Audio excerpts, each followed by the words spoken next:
Pendant ce temps, la comtesse d'Arpajon, qui m'avait, avant le dîner, dit que sa tante aurait été si heureuse de me montrer son château de Normandie, me disait par-dessus la tête du prince d'Agrigente qu'où elle voudrait me recevoir, c'était dans la Côte d'Or, parce que là, à Pont-le-Duc, elle était chez elle.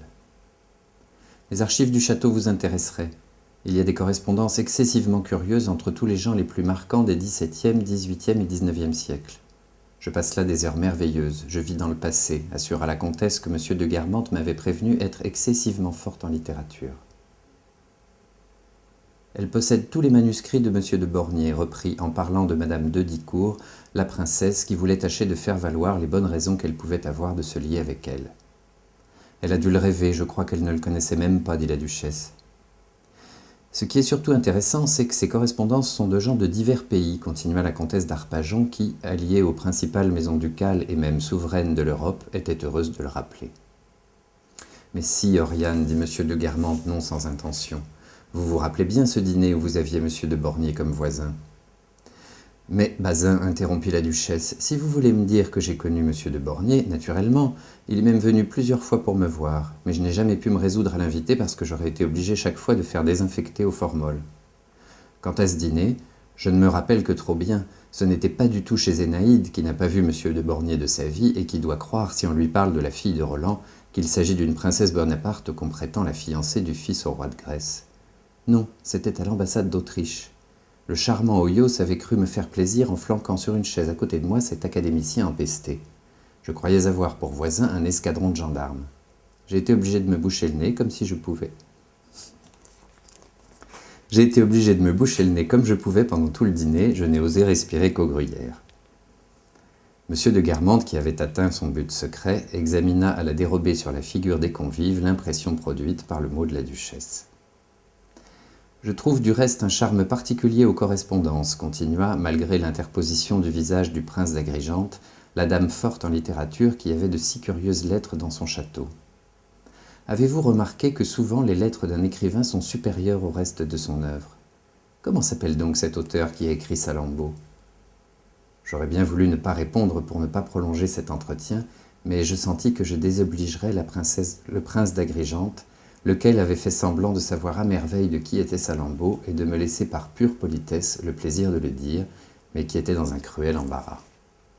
Flaubert, finis-je par dire, mais le signe d'assentiment que fit la tête du prince étouffa le son de ma réponse, de sorte que mon interlocutrice ne sut pas exactement si j'avais dit Paulbert ou Fulbert, noms qui ne lui donnèrent pas une entière satisfaction.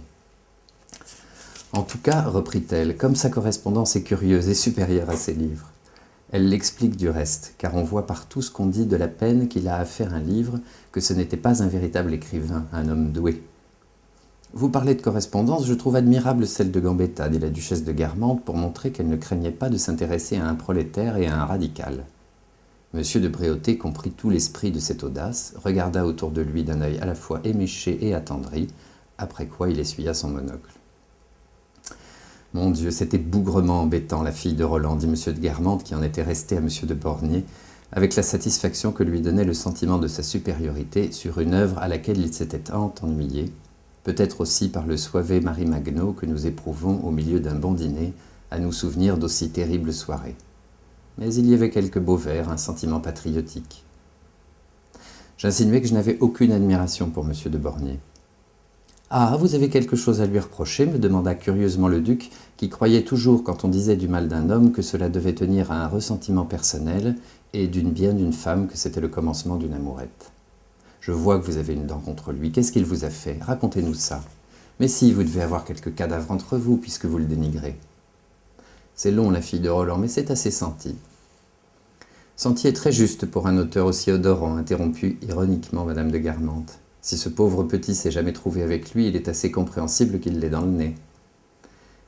Je dois du reste avouer à madame, reprit le duc en s'adressant à la princesse de Parme, que, fille de Roland à part, en littérature et même en musique, je suis terriblement vieux jeu. Il n'y a pas de si vieux rossignol qui ne me plaise. Vous ne me croiriez peut-être pas, mais le soir, si ma femme se met au piano, il m'arrive de lui demander un vieil air d'Aubert, de Boieldieu, même de Beethoven. Voilà ce que j'aime. En revanche, pour Wagner, cela m'endort immédiatement. Vous avez tort, dit madame de Guermantes. Avec des longueurs insupportables, Wagner avait du génie. Lohengrin est un chef-d'œuvre. Même dans Tristan, il y a ça et là une page curieuse. et le cœur des fileuses du vaisseau fantôme est une pure merveille.